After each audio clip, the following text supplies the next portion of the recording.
Very simple. देखो, दो rate है और एक बात हमेशा ध्यान रखना, राइट हैंड साइड वाली को हमें जो सॉरी लेफ्ट हैंड साइड वाली को मानो हमेशा करेंसी, और जो आपके राइट हैंड साइड है उसको मानो आप लोग कमोडिटी। जो लेफ्ट हैंड साइड है वो तो हो गई करेंसी और राइट हैंड साइड है वो है कमोडिटी। अब कमोडिटी का मतलब क्या हुआ? अब देखो, इससे क्या आपको ना कैलकुलेशन करने टाइम बहुत फर्क पड़ेगा। अभी आपको समझ में नहीं आएगा, पर कैलकुलेशन करते टाइम बहुत फर्क पड़ेगा। फॉर एग्जाम्पल, इसको मैंने कमोडिटी मान लिया, मतलब मैं एक मानता हूं ये पूरा एक शॉप है, ये पूरी एक शॉप है। मैं ये मान लेता हूं कि ये पूरी जगह जो है ना वो एक शॉप है, और शॉप है वो डॉलर की। शॉप किसकी हुई? डॉलर की। तो जब भी मुझे ये रेट ऐसे दे रही, क्योंकि ना रुपीस पर डॉलर, इसका मतलब मेरे पास दो ही ऑप्शन होंगे, या तो मैं डॉलर परचेज कर सकता हूं, या जो डॉलर्स है वो मैं सेल कर सकता हूं। यहां पे अगर मैं ये बोलता हूं रुपीस परचेज करने, रुपीस सेल करने, नहीं, या तो मुझे डॉलर परचेज करने हैं या डॉलर सेल करने हैं। इस क्वाटेशन का मतलब ये हुआ, इस क्वाटेशन का मतलब ये हुआ कि या तो मुझे डॉलर्स परचेज करने हैं या मुझे डॉलर सेल करने हैं। चलो, अगर मैं क्वाटेशन को हल्का सा चेंज कर दूं, अगर मैं जो क्वाटेशन है इस क्वाटेशन को हल्का सा चेंज कर दूं और ये क्वाटेशन बोल दूं मैं रुपीस पर पाउंड, तो अब दुकान किसकी हुई? पाउंड्स की। इसका मतलब या तो मैं पाउंड्स परचेज कर सकता हूं या मैं पाउंड्स को क्या कर सकता हूं? सेल कर सकता हूं। ये तो आपकी अमाउंट है, इतने रुपए के हिसाब से, इतने रुपए के हिसाब से सेल परचेज आप इसका कर सकते हो। तो इससे क्या, आपके जब क्वेश्चन सॉल्व करोगे ना तो आपको बहुत इसका इफेक्ट पता चलेगा। तो आई होप कि आपको ये चीज समझ में आई। बिड रेट, आस्क रेट, एक बात अंडरलाइन करके दिमाग में रख लो, एक बात अंडरलाइन करके बिल्कुल दिमाग में रख लो, कभी भी बिड रेट आस्क रेट से ज्यादा नहीं हो सकती। मतलब बिड रेट हमेशा कम होगी और आस्क रेट हमेशा ज्यादा होगी। ठीक है, तो ये हो जाएगा आपका टू वे कोटेशन। मतलब जो बैंक्स की रेट दे रखी होगी ना वो इस तरह से दे रखी होगी आपको क्वेश्चन के अंदर। ठीक है, और अपने शॉप किसकी हुई? फॉर एग्जाम्पल, चलो मैं एक क्वेश्चन यहाँ पूछता हूं, डॉलर पर पाउंड दे रखा है, तो यहाँ पे कमोडिटी मतलब मैं सेल परचेज क्या कर सकता हूं? मुझे अगर सेल परचेज करना है तो मैं क्या कर सकता हूं?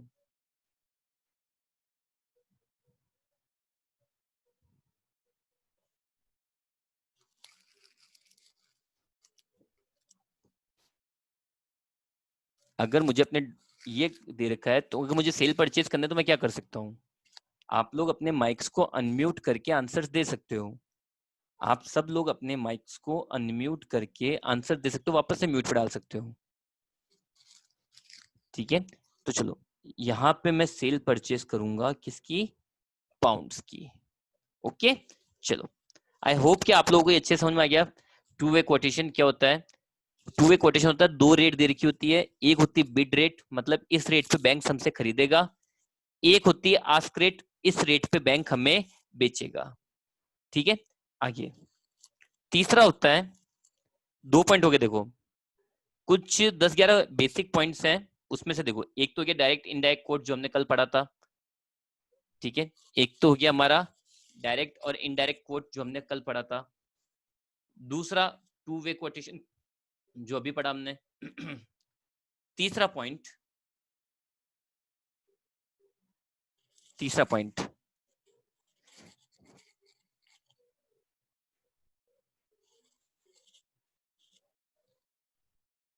Synthetic quartz.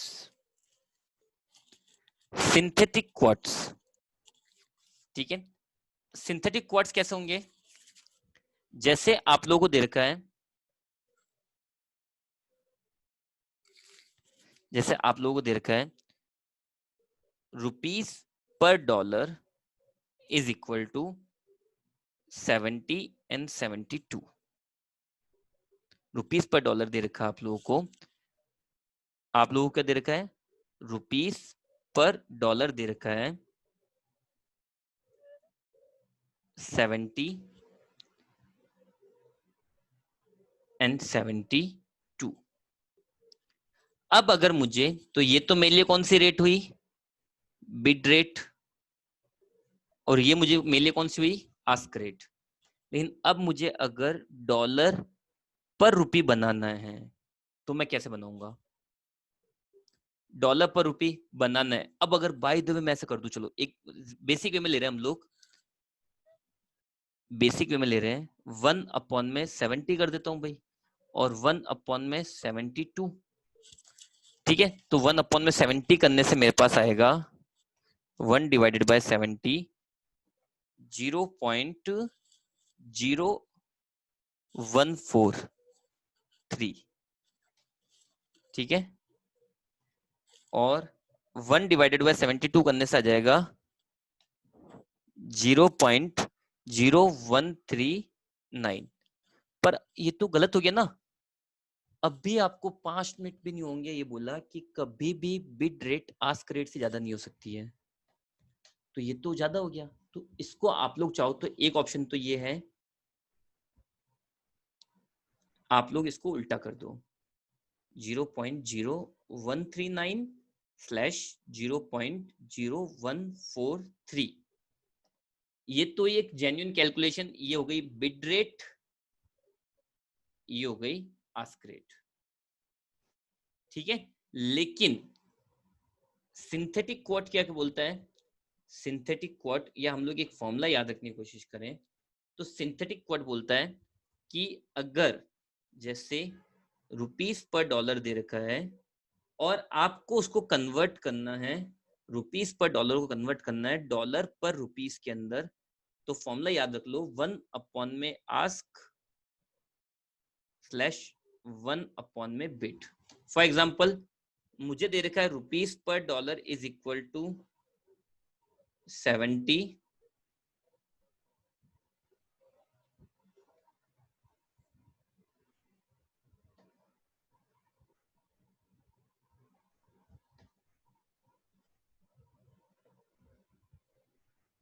सेवेंटी और 72।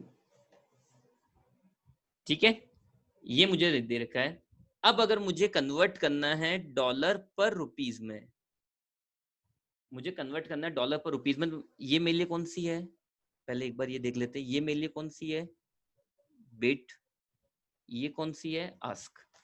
तो अगर मुझे इसको कन्वर्ट करना है डॉलर पर रुपीस में, तो मैं ले लूंगा 1/आस्क स्लैश 1/बिट, दैट मीन्स 1/72, 1/70। तो वही सेम चीज आएगी आपके 0.0139 स्लैश 0.0143 कुछ आया था। तो the point is, the bottom line is, synthetic quote बोलता है कि क्रॉस चलती है सारी रेट्स, एकदम से सही रेट्स आप नहीं ले सकते कि हाँ भाई ठीक है 1/71 इस तरह से कर दोगे तो आपके जो ये आंसर है देखो ये एग्जैक्ट नहीं आया, आपकी बिड रेट आस्क रेट से ज्यादा आ रही है, जो पॉसिबल ही नहीं हो सकता किसी भी सिचुएशन में। जिस तरह से ये बात एक फैक्ट चीज है कि सूरज जो अपना सनराइज है वो होता है ईस्ट से, उतनी ही सही बात यह है कि जो आप लोगों की क्या बोलते हैं इसको, बिड रेट है, वो कभी भी आस्क रेट से ज्यादा नहीं हो सकती है। सिंपल, जो भी आप लोगों की बिड रेट है वो कभी भी, जो भी आप लोगों की बिड रेट है वो कैसे भी आस्क रेट से ज्यादा नहीं हो सकती है। आई होप कि आप लोगों को ये समझ में आ गया। ठीक है, चलो नेक्स्ट, नेक्स्ट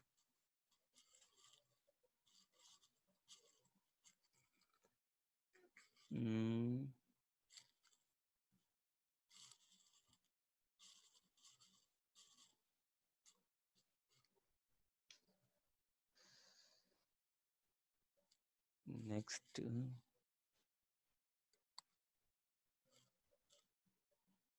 पॉइंट नंबर 4।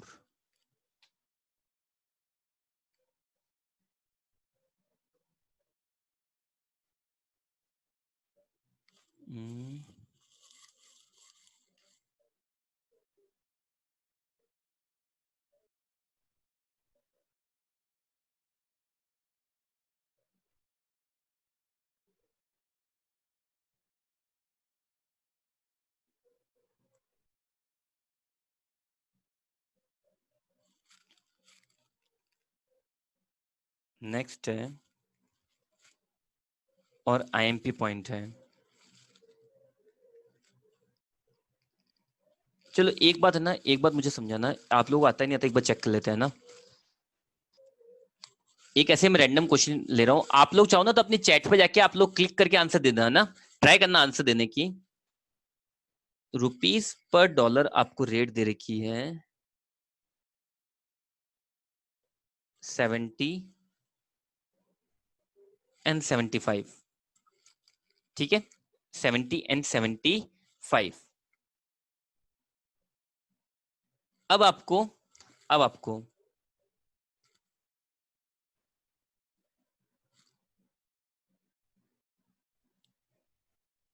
$10,000 को रुपीस में कन्वर्ट करना है, तो कितने रुपए होंगे? $10,000 कितने रुपए के बराबर होंगे? Bit ask. $10,000 को रुपीस में कन्वर्ट करना है, तो यहाँ पे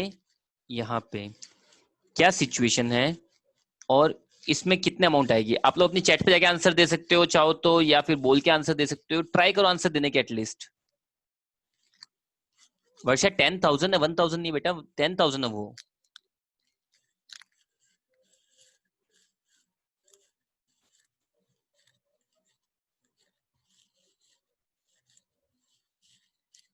ओके,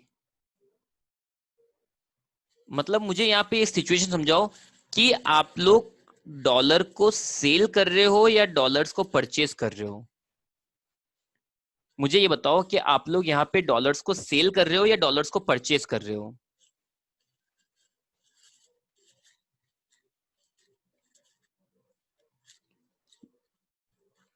डॉलर्स को सेल कर रहे हैं, हम लोग डॉलर्स दे रहे हैं मतलब डॉलर्स को सेल कर रहे हैं।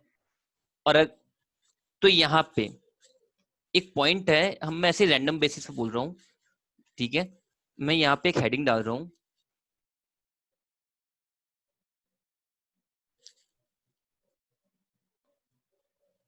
वैसे तो आप लोगों को आता है तो मुझे ज्यादा समझाने की जरूरत नहीं है, ठीक है, बेसिकली बस ऐसे ही मैंने कहीं पढ़ा था इसलिए आप ही सबको समझा रहा हूँ एक बार में तो, ठीक है। आप लोग या तो डॉलर्स परचेज कर सकते हो या डॉलर सेल, ये बात तो सबके समझ में आ गई कि या तो आप डॉलर्स परचेज करोगे या डॉलर सेल करोगे, रुपीस का आप कुछ भी नहीं कर सकते हो। यहीं पे मैं एग्जांपल लूं, मेरे पास में 15 लाख रुपए है, इसको डॉलर्स में कन्वर्ट करना है, तो मुझे ये बताओ कि मैं यहाँ पे किस चीज को सेल परचेज कर रहा हूं। मुझे ये बताओ मैं यहाँ पे क्या मानूं, मतलब मैं ट्रांजेक्शन क्या, एक्चुअल ट्रांजेक्शन क्या है, मैं 15 लाख रुपए बेच रहा हूं ऐसा मानूं, मैं यहाँ पे 15 लाख रुपए बेच रहा हूं ऐसा मानूं, या फिर ये मानूं कि मैंने मुझे डॉलर्स खरीदने हैं, मानूं क्या?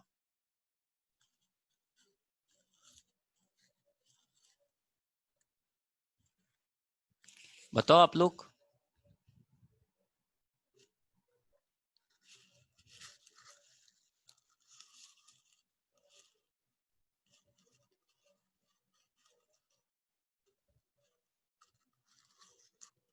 मैं या मानूंगा कि मैं डॉलर्स परचेज कर रहा हूं, मैं क्या मानूंगा यहाँ पे, परचेज कर रहा हूं डॉलर, ठीक है। तो हमेशा देखो, अगर आपको, अब मैं यहाँ पर अगर ये बोल दूं, समझना, मैं यहाँ पे ये बोल रहा हूं कि दो करेंसी अपने पास में, rupees to dollar, rupees to dollar, तो इन दैट केस मैं ये बोलता हूं कि अगर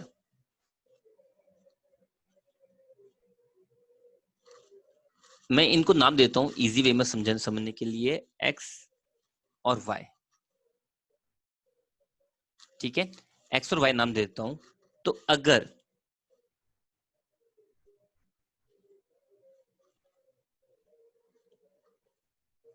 want टू सेल वाई, अगर वाई को आपको सेल करना है तो ऑलवेज आप कौन सी रेट लोगे, बिड रेट, ऑलवेज कौन सी रेट लोगे, बिड रेट, और आप लोग क्या करोगे, डिवाइड करोगे, आप लोग क्या करोगे, डिवाइड, ठीक है, नहीं सॉरी, आप लोग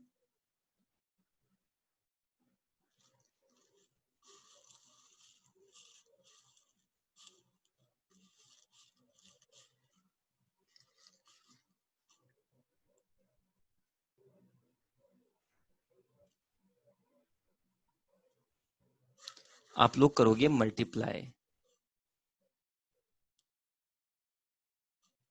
आप लोग क्या करोगे, मल्टीप्लाई, ठीक है। तो देखो, और अगर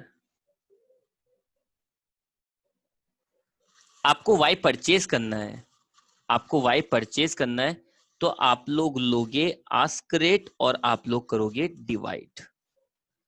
मतलब अगर आप बिड रेट ले रहे हो तो मल्टीप्लाई करो, आस्क रेट ले रहे हो तो आप लोग क्या कर दोगे, डिवाइड कर दोगे। रट्टाफिकेशन वाला रूल है, बाकी आप लोगों ने समझ के आंसर दिया, दैट वाज नाइस, और वही सही है, ठीक है। रटने से तो बहुत बेटर है वो चीज,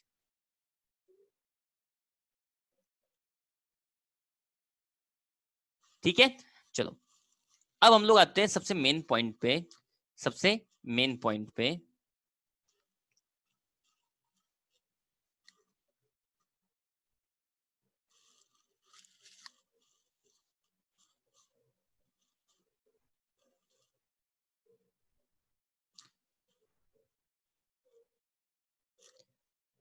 कितने पॉइंट हो गए, पॉइंट नंबर 4 हो गया था, ठीक है। पॉइंट नंबर 5, पांचवा पॉइंट है, पॉइंट नंबर 5 है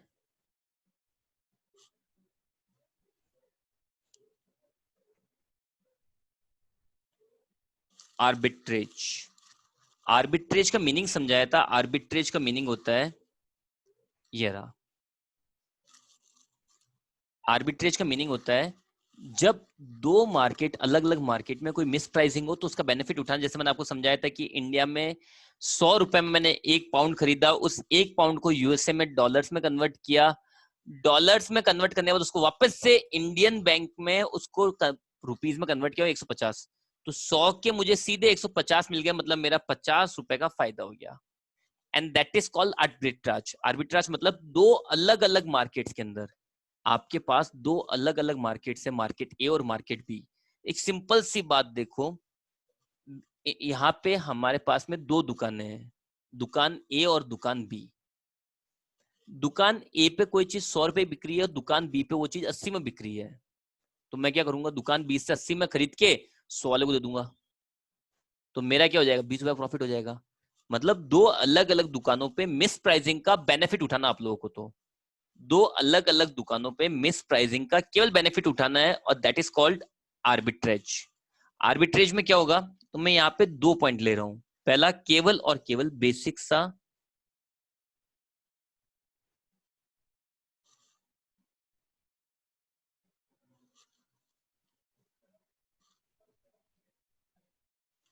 two way arbitrage. Two way arbitrage क्या होगा, जैसे समझना, एक एग्जांपल के बेस पर समझते हैं इसको। एक बहुत ही बेसिक सा एग्जांपल ले रहा हूं, मार्केट एक्स के अंदर, ठीक है, ये सॉरी बैंक एक्स, मार्केट क्या बोल रहा हूँ, मार्केट में हम जा ही नहीं सकते। बैंक एक्स में रेट चल रही है रुपीस पर dollar is equal to 70 and 72, और बैंक वाई में रेट चल रही है रुपीस पर dollar is equal to 69 and 69.5। क्या यहां पे आर्बिट्रेज पॉसिबल है या नहीं है, आर्बिट्रेज पॉसिबल है या नहीं है,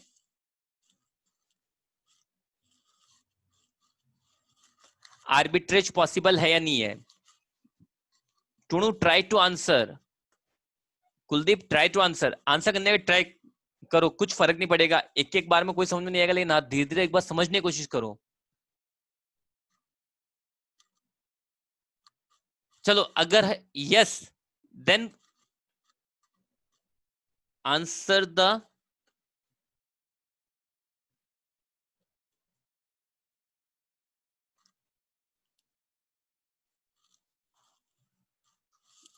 मुझे आर्बिट्राज प्रॉफिट बताओ, if there is any possibilities, if there is any possibility for arbitrage, then find out the arbitrage profit.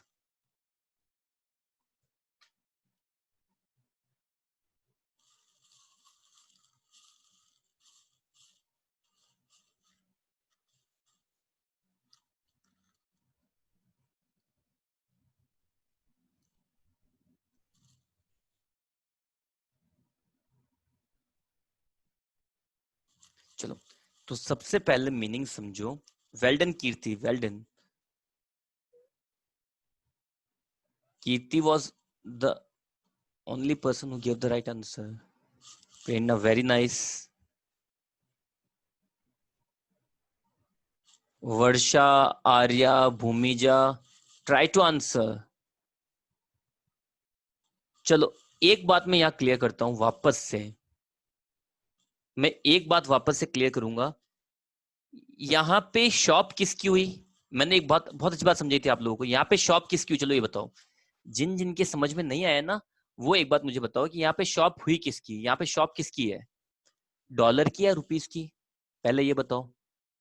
यहाँ पे शॉप किसकी है? डॉलर की है या रुपीस की है? Give me the answer fast.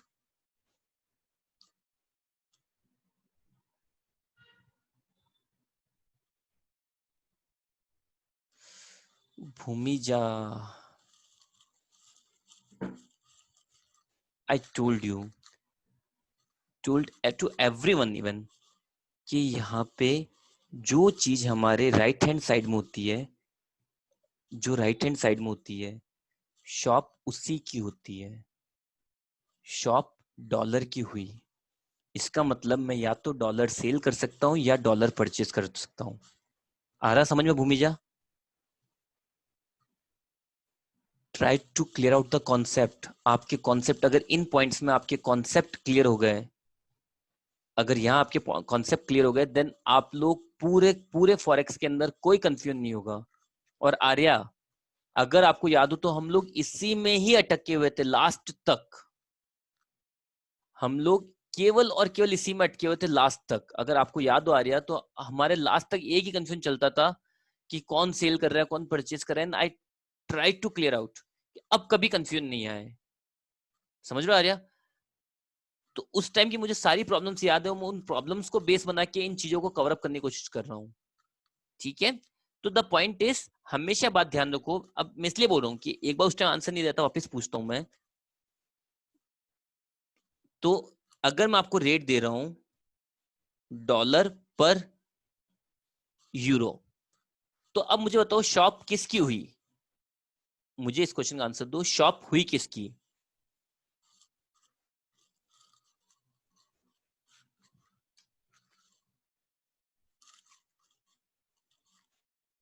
Obviously euro की हुई. सिंपल सी लॉजिकल बात है कि शॉप किसकी हो गई? ये यूरो की हो गई. ठीक है? यूरो की शॉप, दैट मीन्स आप या तो यूरो सेल कर सकते हो या फिर यूरो परचेज कर सकते हो. You have only two options. ठीक है? अब जब ये क्लियर होगा ना, तो आर्बिट्राज और अच्छे से क्लियर होगा. आर्बिट्राज और अच्छे से क्लियर होगा. आपके ये क्लियर हो गया तो देखो, बैंक एक्स और बैंक वाई, दो जगह से मैं डॉलर परचेज कर सकता हूं. तो यहां पे बैंक एक्स में डॉलर, अगर अगर मैं डॉलर परचेज करता हूं, मतलब बैंक मुझे सेल करेगी. तो बैंक एक्स मुझे कितने में सेल कर रही है? 72 में. और वाई कितने में सेल कर रही है? 69 में. तो ऑब्वियसली मैं क्या करूंगा?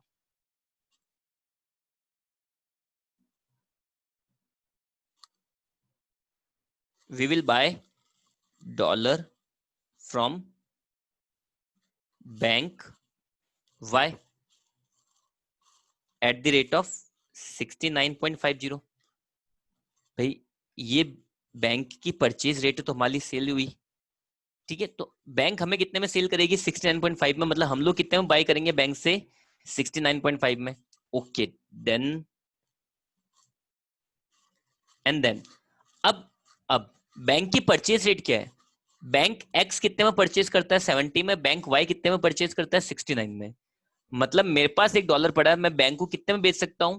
70 में. तो मैं क्या करूंगा? Then sell to bank X at the rate of 70। तो आपने बाय कितने में किया था?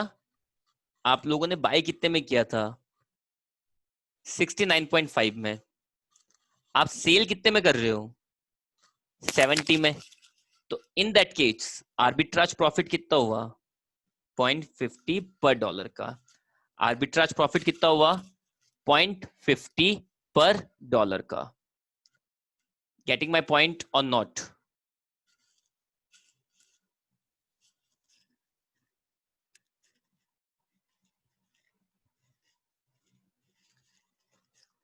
चलो, तो एक क्वेश्चन का आंसर आप लोग दो वापस से।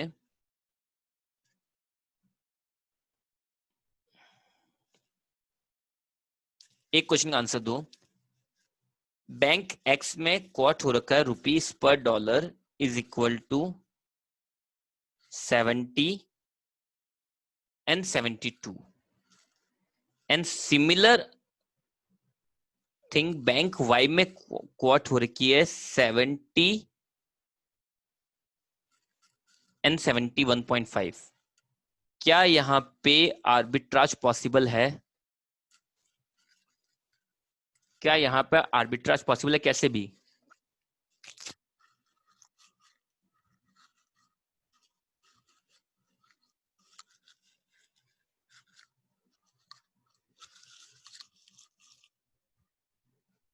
क्या यहां पे आर्बिट्राज पॉसिबल है क्या? Very well Arya.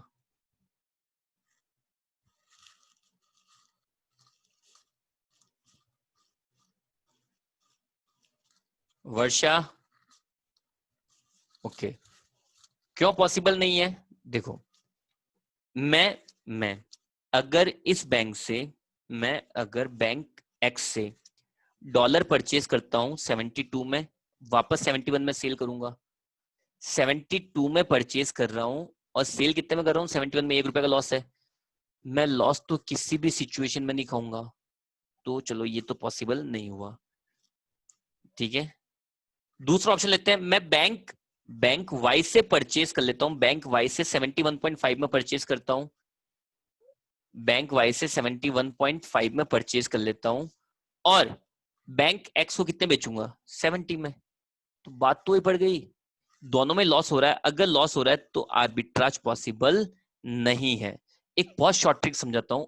एक शॉर्ट ट्रिक, बिल्कुल एक सही शॉर्ट ट्रिक समझना। आपके एक्स की रेट कितनी है? 70 एंड 72। और वाई की रेट किस में आ रही है? वाई की रेट आ रही, दोनों रेट इसके बीच में आ रही है। ये एक्स की रेट है, ये दोनों रेट किसकी है? एक्स की। और वाई की जो रेट है वो दोनों इसके बीच में आ रही है। देखो एक बार चेक करो, 71 और 71.5 दोनों इसके बीच में आ रही है। तो अगर अगर दूसरे बैंक की रेट, दो बैंक है, दोनों बैंक की रेट अगर बीच में आ रही तो आर्बिट्राज कभी पॉसिबल हो ही नहीं सकता। एक ये रटने वाली बात है। अगर अब 71 और 71.5 इन दोनों के बीच में आएगी, तो अगर इन दोनों के बीच में है, इसका मतलब आर्बिट्राज पॉसिबल नहीं है। इसका मतलब आर्बिट्राज पॉसिबल नहीं है। तो ये कौन सा आर्बिट्राज हुआ? Two way arbitrage. ठीक है, अब लेते हैं, अब लेते हैं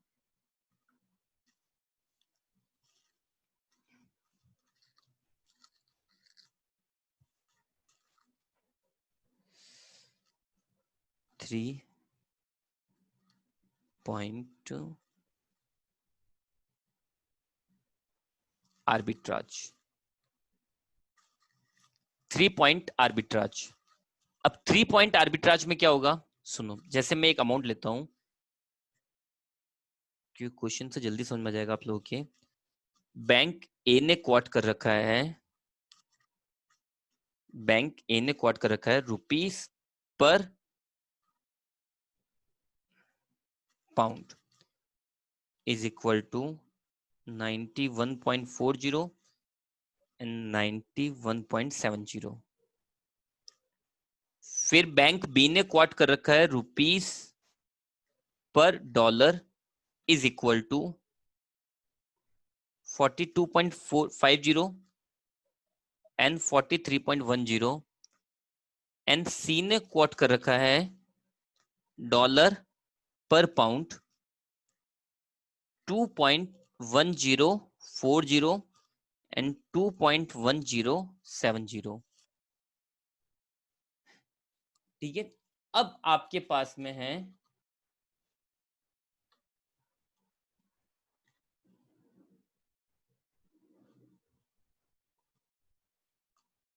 you have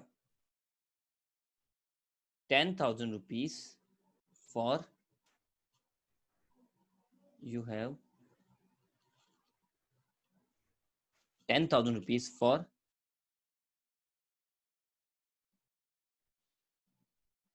आर्बिट्राज। मेरी बात सुनो ना, एक सेकंड सब जन है, मैं एक सेकंड के लिए वापस ऑफलाइन होके ऑनलाइन आ रहा हूँ, मतलब क्लास कंटिन्यू करेंगे हम लोग। एक्चुअली क्या, ये जो ऐप है ना वो 40 मिनट के लिए एक बार में मतलब एक बार में 40 मिनट की मतलब कवर अप कर पाती है।